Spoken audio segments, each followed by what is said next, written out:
तो पिछली वीडियो पे इतने तगड़े रेस्पॉन्स के लिए सबसे पहले तो thank you. And as promised इस वीडियो में हम बात करने वाले हैं अपुरून फर्स्ट कोकुशिबो के बारे में, जिसकी किस किस से फाइट हुई और किस तरीके से वो एट द एंड मरा। लिटरली बंदे को हराने के लिए 4 डीमन स्लेयर्स लगे थे, जिनमें से 3 तो हशराज थे। So if you are interested keep watching.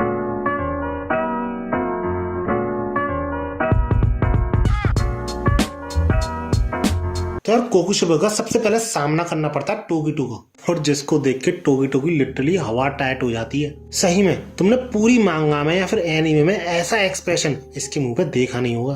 और वो भी क्यों ना, अगर इस बंदे के चेहरा तुम किसी 4 या 5 साल के बच्चे को दिखा दोगे ना, रात में उसे बुरे सपने आएंगे। अब अगर वापस टोगीटो की बात करें तो उसके ऐसे रिएक्ट करने का रीजन वो ये बताता है कि कोकुशिबो बाकी सारे डीमंस को तो छोड़ ही दो, बाकी सारे अपर डीमंस से भी काफी ज्यादा अलग है, क्योंकि उसे अपर मून फर्स्ट से मैजेस्टिक वाइब्स आ रही होती हैं। यानी उसके और कोकुशिबो की स्ट्रेंथ में कितना डिफरेंस है वो साफ क्लियर हो रहा होता है उसे, जिस वजह से उसकी बॉडी तक रिफ्यूज कर रही होती है लड़ने को। जैसे कि एक शिकार की इंस्टिंक्ट होती है ना, शिकारी को देखते ही भागने की, कुछ वैसा ही। लेकिन कोकुशिबो टोगीटो को देख के थोड़ा सरप्राइज होता है, और टोगीटो से उसका नाम पूछने के बाद वो उसे ये एक्सप्लेन करता है कि अपर मून फर्स्ट टोगीटो का पूर्वज है, क्योंकि वो उसी फैमिली से बिलोंग करता है जिस फैमिली को कोकुशिबो ने छोड़ा था डीमन स्लेयर बनने के लिए। और इस बात से टोगीटो की दुनिया हिल जाती है, और उसे ये भी लगता है कि यही बंदा फर्स्ट बीट का यूजर है। लेकिन जैसे तैसे इन सारी चीजों को टोगीटो इग्नोर करता है और अपने आप को शांत करता है, और इस बात से इम्प्रेस होके कोकुशिबो उसे प्रेज भी करता है। लेकिन यार शांत होने से काम थोड़ी चलेगा सिर्फ, क्योंकि टोगीटो जब उस पर वार करता है तो कोकुशिबो बड़ी सिंपली उस अटैक को डॉज कर देता है और ठीक उसके पीछे पहुंच जाता है उसकी टेक्निक की तारीफ करते हुए। लेकिन टोगीटो फिर से वार करता है, लेकिन इस बार भी कोकुशिबो बड़ी आसानी से डॉज कर लेता है उस अटैक को। सिंपली बंदा बात कर रहा होता है टोगीटो से, लड़ने की तो कोशिश भी नहीं की उसने, क्योंकि वो काफी ज्यादा इम्प्रेस था उसकी डिसेंडेंट से, जो कि सिर्फ 14 साल की उम्र में एक हशीरा बन चुका है, और इतना करेज भी है कि वो उसे हराने की भी कोशिश कर रहा है। लेकिन टोगीटो इसके बाद उसको शांत रहने की बोलता है और अपना मार्क यानी डीमन स्लेयर मार्क अनलीश करता है, जिसे देख के कोकुशिबो काफी ज्यादा सरप्राइज हो जाता है, क्योंकि पहले जो मिस्ट ब्रीदर से वो लड़ा था उसने उस पर मार्क देखा ही नहीं था मिस्ट का। लेकिन इवन इन दैट स्टेट टोगीटो का कोई भी वार उस अपर मून फर्स्ट पर आसान नहीं करता, यानी उसकी तलवार कोकुशिबो को छू तक नहीं पाती है। और भाई साहब कोकुशिबो जो अपनी तलवार निकालता है तो अपने पहले ही वार में टोगीटो का हाथ काट के रख देता है, और ये सिर्फ उसकी मून ब्रीदिंग की फर्स्ट फॉर्म थी। लेकिन जैसे तैसे टोगीटो अपने हाथ को टाइटली बांधता है जिससे कि खून की कमी ना हो उसकी बॉडी में, और फिर से वार करने की कोशिश करता है अपर मून फर्स्ट पे। अब यार तुम कुछ भी कहो, गट्स काफी ज्यादा है टोगीटो में उसकी एज के हिसाब से, और यही एग्जैक्टली सेम चीज कोकुशिबो भी सोच रहा होता है। लेकिन यार कोकुशिबो उसकी तलवार उसी के हाथ से निकाल के उसी तलवार की हेल्प से उसे एक पोल पर हैंग कर देता है। क्लियरली डिफरेंस देख सकते हो तुम स्ट्रेंथ में। और ऐसा नहीं था वो टोगीटो को मारने वाला था, वो टोगीटो को डीमन में कन्वर्ट करने की सोचता है। इसके बाद कोकुशिबो ये भी बोलता है टोगीटो से, अगर तुम्हें अपने आर्म का दुख है तो तुम डीमन बन के उसे भी ग्रो कर सकते हो, और जहां तक है मुजान भी तुम्हें एज अ डीमन एक्सेप्ट कर ही लेगा, क्योंकि इस पॉइंट ऑफ टाइम पे कोई भी अपर मून नहीं बचा है, सिर्फ कोकुशिबो ही बचा है। और इसी सब के बीच हम देखते हैं गेन्या को, जो कि कोकुशिबो के पीछे एक वॉल टाइप चीज थी उसके पीछे छुपा हुआ था, जो कि अपने गन के थ्रू, जिसे कि हमने रिसेंटली सीजन 3 के एपिसोड में भी देखा था, उस वेपन के थ्रू कोकुशिबो पे अटैक करने की कोशिश करता है। लेकिन यार ट्रिगर दबाने से पहले ही गेन्या के पता नहीं कोई हाथ पे वार कर देता है, एंड ऑब्वियसली इसके पीछे कौन हो सकता था, कोकुशिबो ही होता है। और तभी गेन्या ये महसूस करता है कि उसका हाथ अलग हो चुका है, जो देख के टोगीटो उस पोल से निकलने की कोशिश तो करता है, लेकिन काफी ज्यादा स्ट्रगल करने पे भी वो ऐसा नहीं कर पाता। जिसके बाद गेन्या खुद ही दूसरे हाथ से स्वॉर्ड निकाल के वार करने की कोशिश करता है कोकुशिबो पे, लेकिन इसका कोई फायदा नहीं था, क्योंकि कोकुशिबो उसका दूसरा हाथ भी काट के रख देता है, और वो बंदा गेन्या को देखते ही समझ जाता है कि ये डीमंस को खा रहा है। जिसके बाद कोकुशिबो फिर से गेन्या पे अटैक करता है और गेन्या की बॉडी को 2 हिस्सों में बांट देता है, और वहीं टोगीटो अभी भी स्ट्रगल कर रहा होता है उस पोल से निकलने में। इसके बाद हमें फिर से कोकुशिबो को दिखाया था, जो कि काफी ज्यादा सरप्राइज होता है, क्योंकि गेन्या की बॉडी 2 हिस्सों में बांटने पर भी वो मरा नहीं था। और ऐसा करने के पीछे का रीजन भी हमें कोकुशिबो बताता है कि 3 साल पहले भी एक स्पोर्ट्समैन था जो कि डीमंस को ही खाता था तुम्हारी तरह, और उसकी बॉडी को जब मैंने 2 हिस्सों में बांटा था तो वो मर गया था, लेकिन तुम अलग हो, तुम्हारे केस में शायद मुझे तुम्हारा सिर अलग करना पड़ेगा। जिसके बाद कोकुशिबो गेन्या को एक फेक डीमन बोलते हुए अपना अगला वार उसकी नेक पर ही करता है, और ऑलमोस्ट गेन्या का खेल खत्म ही होने वाला होता है। लेकिन एंड मोमेंट पे एंड मूवमेंट पे गेन्या का बड़ा भाई सानमी वहां पे आके उसको बचा लेता है और भाई साहब बड़ी ही बैड एंट्री होती है बंदे की।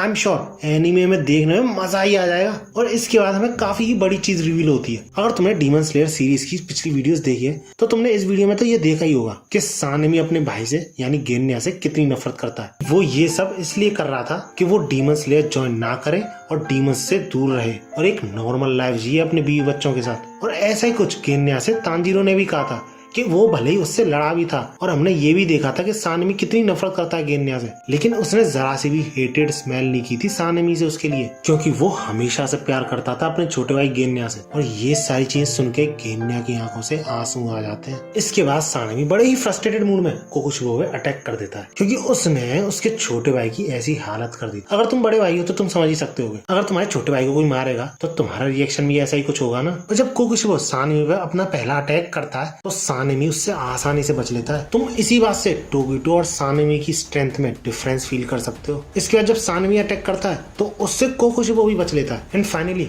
कोकुशिबो और सानमी की तलवार एक दूसरे से टकराती है और इस चीज से टोगिटो काफी ज्यादा शॉक हो जाता है और सानमी हंस रहा होता है कोकुशिबो की तलवार देख के, जो कि काफी ज्यादा डिस्कस्टिंग थी। और इस बात से तो भाई मैं भी एग्री करता हूँ, चीजों को कैसे क्रीपी दिखाना है, उन्हें फील करवाना है, डीमन स्लेयर से सीखे कोई। और जब उन दोनों की बहुत तगड़ी फाइट चल रही होती है तो यूं समझ लो कोकुशिबो के हर अटैक से सानमी तो बच रहा होता है, लेकिन आसपास के पिलर्स कट रहे होते हैं एक एक करके। अब ये सब देख के फील तो यही हो रहा होता है कि सानमी और कोकुशिबो की बराबर स्ट्रेंथ है। लेकिन जहाँ कोकुशिबो सानमी की स्ट्रेंथ की, टेक्निक्स की, फिजिकल एबिलिटी की, समों की तारीफ करता है, वहीं सानमी यही सोच रहा होता है कि उसको गूज़बम्स आना बंद ही नहीं हो रहे कोकुशिबो की स्किल्स को देखकर, क्योंकि उसके हर एक स्लैश में काफी सारे ब्लेड्स हैं और उन ब्लेड्स का साइज यानी उनकी फॉर्म कंफर्म ही नहीं है, यानी सारे ब्लेड्स लगभग अलग अलग साइज के ही हैं। दैट्स व्हाई वो बिल्कुल भी सरप्राइज नहीं था कि टोगिटो हार गया था। और अगर सानमी इस सब को इग्नोर कर भी दे तो कोकुशिबो की स्पीड से भी काफी ज्यादा सरप्राइज था सानमी। और इसके असाइड बंदा ब्रीथ भी यूज कर सकता है, यानी तुम खुद सोचो, एक तो वो D1 है जिसकी वजह से उसके पास रीजनरेटिव एबिलिटीज भी हैं और उसके ऊपर से ब्रीथ भी यूज कर सकता है वो, तो वो क्रिएचर कितना ज्यादा पावरफुल होगा। और ये सारी चीजें सानमी उसकी पावर और स्पीड में देख सकता था, लेकिन इस चीज से वो डरता नहीं है, बिल्कुल भी नहीं। उस बंदे को मजा आ रहा होता है।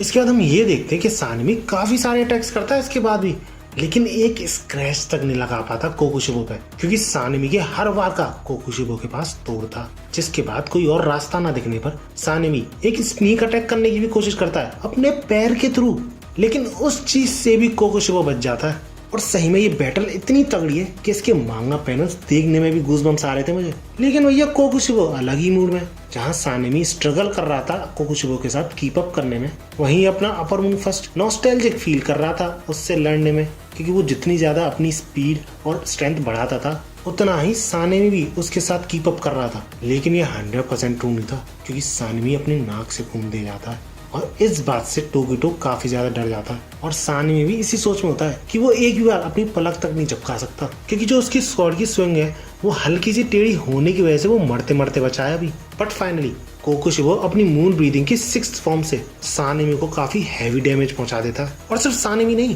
आसपास के सारे पोल्स कुछ इस तरीके से कट जाते हैं, स्लाइस्ड हो जाते हैं, जैसे तुम चाकू से खीरे काटते हो। और ये सब इतनी तेजी से हुआ था कि गेन्या को पता भी नहीं चला कि हुआ क्या है। और सानमी की इतनी बुरी हालत करने के बाद कोकुशिबो ये बोलता है कि तुम वैसे काफी ज्यादा देर टिक गए, लेकिन अब अगर तुमने हिलने की भी कोशिश करी तो तुम्हारे ऑर्गन्स बाहर आ जाएंगे। लेकिन तभी कोकुशिबो के साथ कुछ अजीब होता है, लेकिन उसे समझ में नहीं आ रहा होता है कि ऐसा क्यों हो रहा है, जो सुन के सानमी हंसने लग जाता है कि बिल्लियां सिल्वर वाइन की तरफ और डीमंस रेयर ब्लड की तरफ अट्रैक्ट होते हैं। और क्योंकि सानमी का blood rarest of the rare था, उसकी ब्लड की खुशबू आते ही हर डीमन के मुंह में पानी आने लग जाता है। और इतना वांटेड होने के बाद भी सानमी काफी तगड़ा अटैक करता है कोकुशिबो पे विंड ब्रीदिंग की 6th फॉर्म के साथ, जिस वजह से कोकुशिबो भी सोच में ये लड़का इतनी ज्यादा चोटें लगने के बाद ये मूव कैसे कर पा रहा है, अटैक तो छोड़ ही दो। और इसके साथ साथ कोकुशिबो ये भी रिवील करता है कि आज तक जितने भी हशिराज से वो लड़ा है, इस पॉइंट ऑफ टाइम तक वो सब मर चुके होते हैं, स्पेशली ऐसे वाउंड के साथ। बट समहाउ इस लड़के ने अपनी ब्लीडिंग स्टॉप कर ली है, जिसके की पीछे का रीजन कोकुशिबो समझ ही नहीं पा रहा होता। लेकिन कुछ भी सही,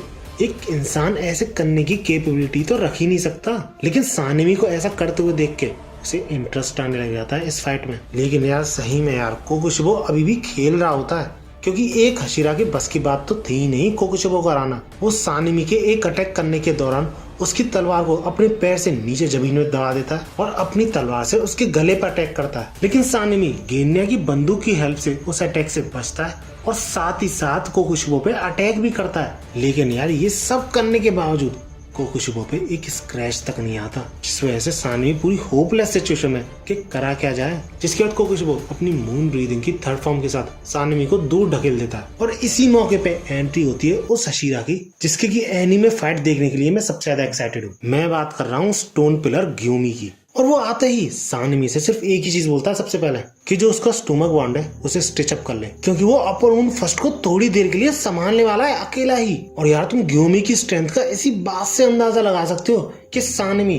जो कि किसी से भी सीधे मुंह नहीं बोलता, ग्यूमी के ऐसा कहने पर सिर्फ एक ही चीज बोलता है, हाँ ठीक है सॉरी। समझ रहे हो, सॉरी तक बोल देता है। और इस पॉइंट ऑफ टाइम से कोकुशिबा के अगेंस्ट में असली बैटल शुरू होती है। और कोकुशिबा भी जब सी थ्रू वर्ल्ड की हेल्प से ग्यूमी की पूरी बॉडी को एनालाइज करता है तो वो भी इम्प्रेस हो जाता है उसकी बॉडी की स्ट्रेंथ को देखकर, क्योंकि उसकी बॉडी आउटमोस्ट लिमिट्स तक रिफाइंड है और उसने अपनी पूरी डीमन लाइफ के 300 सालों में कोई भी ऐसा सोर्समैन नहीं देखा। और सही में यार ग्यूमी के उस बॉल को सिर्फ घुमाने से उसके आसपास का एटमॉस्फेयर, उसके आसपास की एयर तक चेंज हो जाती है और इस चीज को कोकुशिबा भी फील कर सकता था। इसके बाद ग्यूमी एक के बाद एक अटैक करता है कोकुशिबा पे, क्योंकि भले ग्यूमी के पास वेपन एक था लेकिन वो अटैक 3 तरीके से कर सकता था, एक तो एक्स के थ्रू, एक चेन्स के थ्रू, तीसरा ऑब्वियसली उस बॉल के थ्रू। और अगर तुम ये सोच रहे हो कि उन चेन्स को आसानी से तोड़ा भी तो जा सकता है, तो नहीं, ये वेपन एक्सट्रीमली हाई ग्रेड है जो कि प्योरली स्टील से बना है, जिनको कि कोकुशिबा खुद नहीं तोड़ पाता है। और कोकुशिबा तो ये तक बोल देता है अगर उसने उन चेन्स को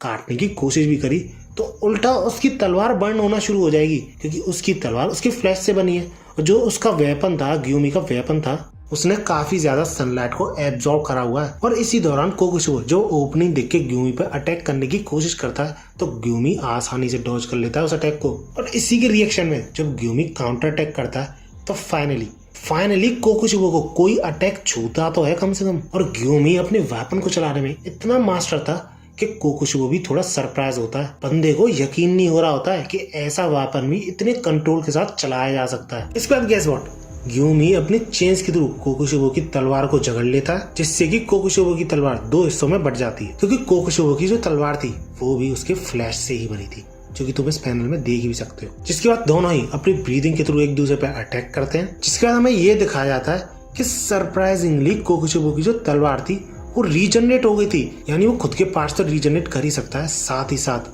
अपनी तलवार को भी कर सकता है। और शायद यही रीजन था कि ग्यूमी डैमेज भी ले लेता है अपने फेस पर। जिसके बाद ग्यूमी काफी ज्यादा सीरियस होते हुए ये बोलता है कि वैसे तो मैं ये चीज मुजान के लिए सेव करना चाहता था, उसके साथ फाइट के दौरान उस पर यूज करना चाहता था, लेकिन अगर मैं यहाँ पे आ रहा तो वैसे ही सारा का सारा खेल खत्म हो जाएगा। तो बंदे के पास कोई और चॉइस नहीं थी फाइनली अपना डीमन स्लेयर मार्क यूज करने के अलावा। इसके बाद हमें टोकीटो दिखाया जाता है जो कि फाइनली उस पोल से निकल पाता है, लेकिन बंदे की हालत काफी ज्यादा खराब होती है, क्योंकि यार उसकी इंजरीज ही कुछ ऐसी थी। और ऐसी इंजरीज को देखते हुए वो रियलाइज कर चुका था कि वो कुछ ही घंटों में ब्लड लॉस से मर जाएगा। डेट्स आया वो ये चाहता था कि वो कम से कम अपर मून को हराने में तो मदद करे समो की। जिसके बाद जब गेन्या उससे हेल्प मांगता है तो टोकीटो कंप्लीटली शॉक्ड कि भैया तुम अभी तक जिंदा हो। लेकिन पता नहीं क्यों गेन्या का आधा हिस्सा गायब हो चुका था, जिस वजह से वो अपर मून फर्स्ट के हेयर मांगता है जो कि बीच लड़ाई में टूट गए थे, क्योंकि वो भी अपने भाई की मदद करना चाहता था सेम टोकीटो की तरह। जिसके बाद हमें वापस ग्यूमी और कोकुशिबा दिखाए जाते हैं, जिसमें से कोकुशिबा काफी ज्यादा अफसोस कर रहा होता है ग्यूमी के लिए because of his birth mark यानी डीमन स्लेयर मार्क, जिस पे ग्यूमी थोड़ा सरप्राइज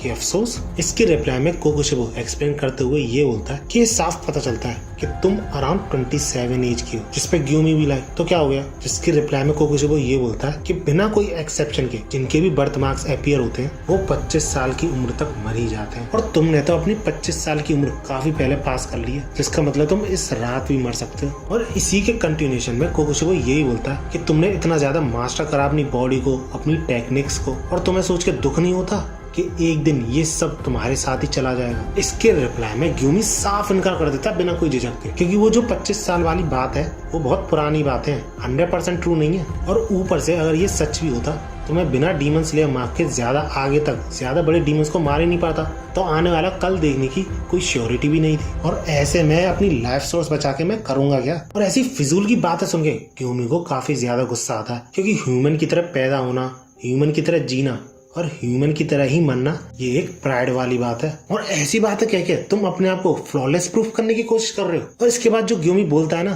सही में कोकोशिबो की दुबती नस पे हाथ रख देता है। वो ये बोलता है कोकोशिबो से कि मुझे अभी रियलाइज हुआ है कि तुमने एक बहुत बड़ा झूठ बोला है। जिस पर कोकोशिबो सरप्राइज, क्या मतलब, कौन सा झूठ? जिसकी रिप्लाई में ग्यूमी ये बोलता है कि देयर वॉज एन एक्सेप्शन, यानी एक ऐसा इंसान भी था जिसने की 25 लिमिट को सरपास कर लिया था। और ये चीज सुन के कोकोशिबो शॉक तो होता ही है, लेकिन साथ ही साथ चुप भी हो जाता है। जिसके बाद ग्यूमी हंसते हुए ये बोलता है, लगता है मैंने कहीं पर हिट कर दिया तुम्हें। और इतना ही बोलने के तुरंत बाद कोकोशिबो अचानक से ग्यूमी पर अटैक कर देता है, जिससे ग्यूमी अच्छी तरीके से डिफेंड करता है खुद को। इसके बाद हमें सानिमी दिखाया था, जो कि काफी ज्यादा बुरी हालत में होता है। ऐसा सिर्फ एक पेज में लगता है, लेकिन दूसरे ही पेज में हम उसके चेहरे पर डीमन स्लेयर मार्क देखते हैं। और जब वो कोकोशिबो और ग्यूमी के बीच जो लड़ाई हो रही थी, उसके बीच में अपना अटैक करता है कोकोशिबो पे, तो सानमी को देख के कोकोशिबो काफी ज्यादा सरप्राइज होता है, क्योंकि उस पर भी बर्थ मार्क प्रेजेंट था। और वो यही सोच रहा होता है कि क्या इस एज के सारे डीमन स्लेयर्स पे बर्थ मार्क प्रेजेंट है। और जब वो कोऑर्डिनेशन के साथ कोकोशिबो पे अटैक करते हैं,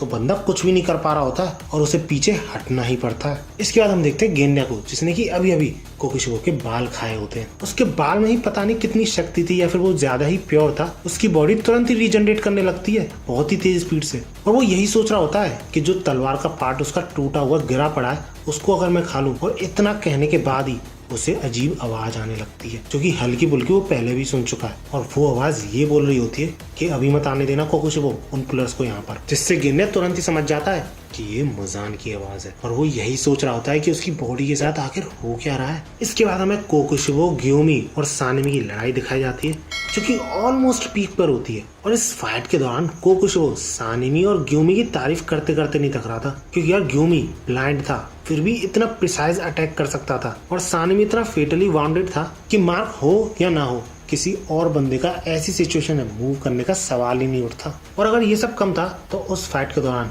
सानमी और भी ज्यादा सरप्राइज कर देता है कोकोशिबो को अपनी रिफ्लेक्सेस और अपनी स्ट्रेंथ को दिखा के। एंड फाइनली उन दोनों के कोऑर्डिनेटेड अटैक्स के थ्रू ग्यूमी कोकोशिबो को डैमेज पहुंचा देता है, उसका कान काट के। और यहाँ पर भी रुकते नहीं वो दोनों, हमले पर हमला करे जा रहे होते हैं कोकोशिबो पे, जिस वजह से उसके कपड़े भी फट जाते हैं। लेकिन तभी पता नहीं अचानक से कोकोशिबो उन दोनों के अटैक्स के बीच ओपनिंग देख लेता है या फिर कुछ और, लेकिन उन दोनों को बहुत भारी डैमेज पहुंचाता है। और इस चीज से ग्यूमी काफी ज्यादा सरप्राइज हो जाता है, क्योंकि उसे समझ नहीं आ रहा होता है कि आखिर कोकोशिबो ने करा क्या। इसके बाद उन दोनों के इतने कोऑर्डिनेटिव अटैक्स देखने के बाद कोकोशिबो फाइनली तय करता है अपनी फुल स्ट्रेंथ शो करने की, क्योंकि अगर उसने इन दोनों को हरा दिया तो डीमन स्लेयर्स वैसे ही हार जाएंगे। इसके बाद हमें सानमी दिखाया जाता है, जिसकी की इस अटैक में 2 उंगलियां कट चुकी होती है, क्योंकि वो बेयरली मैनेज कर पाया था बचना उस अटैक से। और वो तो ये तक बोल देता है, अगर ग्यूमी ने अपने चेन्स के थ्रू उसे प्रोटेक्ट ना करा होता, तो सिर्फ उंगलियां नहीं, उसके दोनों हाथ ही नहीं होते। और ये सारी चीजें देखते हुए वो यही सोच रहा होता है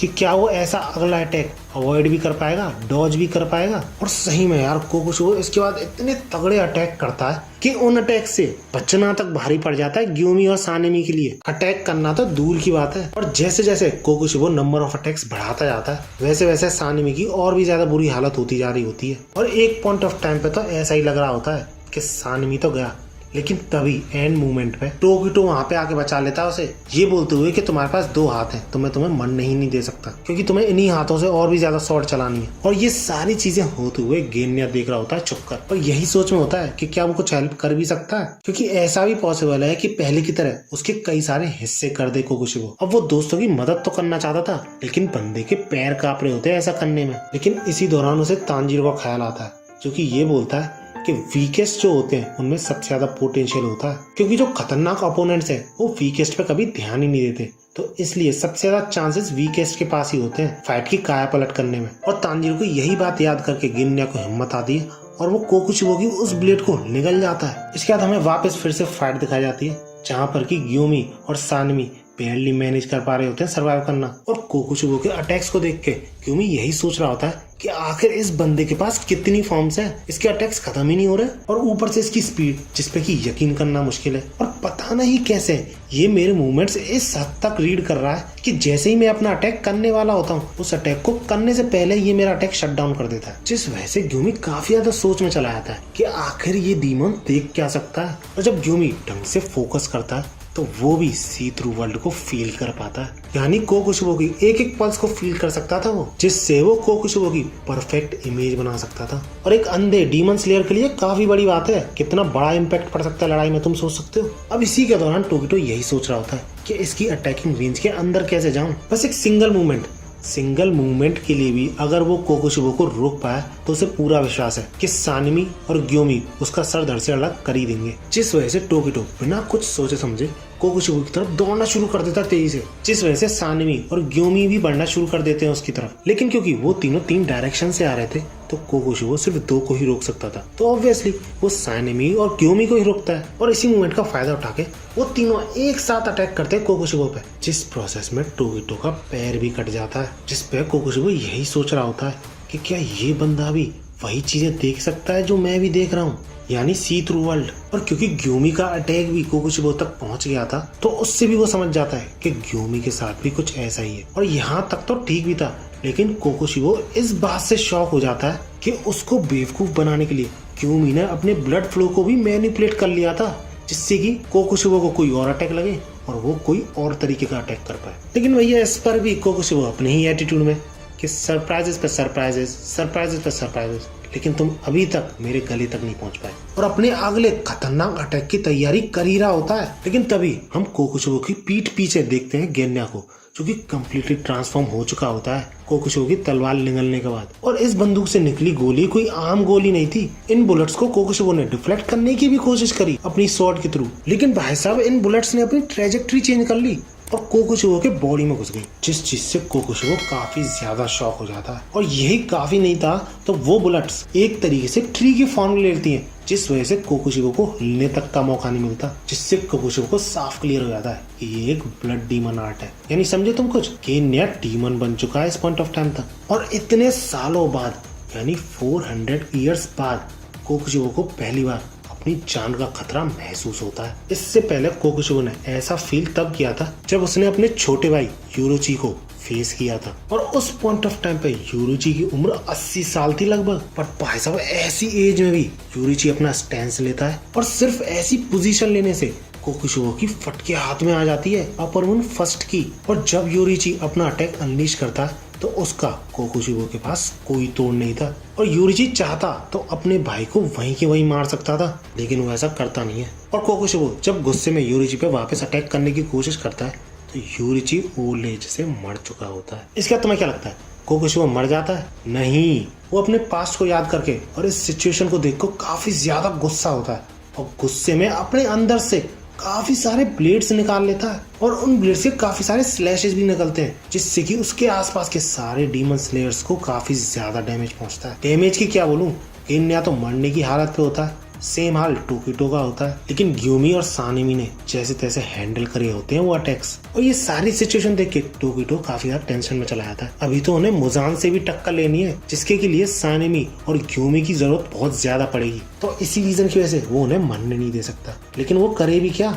और तभी टोकिटो समाव अपना ब्लेड जो है कोकुशिबो में जो घुसा पड़ा था उसको इतना गर्म कर लेता है कि वो रेड कलर का हो जाता है, और इनफैक्ट इससे कोकुशिबो पे भी काफी ज्यादा इफेक्ट पड़ता है। बंदे को ऐसा फील हो रहा होता है कि वो अंदर से जल रहा है, और इसी मौके का फायदा सानिमी उठाता है, जो कि कोकुशिबो के गले पर वार करता है। लेकिन कोकुशिबो कम्प्लीटली भूल चुका था कि गेन्या की बुलेट्स अभी भी उसमें प्रेजेंट है, और इसी का फायदा गेन्या उठाता है और अपनी ब्लड डीमन आर्ट का यूज करता है, जिस पर कोकुशिबो सरप्राइज, भैया मैंने तो उसे मार दिया, फिर भी वो यूज कर सकता है अपनी ब्लड डीमन आर्ट। और इतने में ही मौका देख के ग्यूमी कोकुशिबो पे वार कर देता है, लेकिन एक बार से तो बंदे को कुछ हो ही नहीं रहा था, तो इसलिए ग्यूमी को दोबारा अटैक करना पड़ता है। लेकिन उस अटैक से भी कोकुशिबो जैसे तैसे बचता है अपनी स्वॉर्ड के थ्रू। इसके बाद सानिमी ग्यूमी के अटैक पे प्रेशर और ज्यादा लगाता है, जिसके बाद फाइनली अपर मून फर्स्ट का खात्मा हो जाता है। ऐसा तुम्हें लगता है क्योंकि ये डीमन अभी भी नहीं मरता? वो अपनी ब्लीडिंग वापस स्टॉप करता है और फिर से लड़ने की कोशिश करता है। अब उसे डिफीट करने की सानेमी और ग्यूमी पूरी तरीके से कोशिश तो करते हैं, लेकिन एट द एंड कोकुशिबो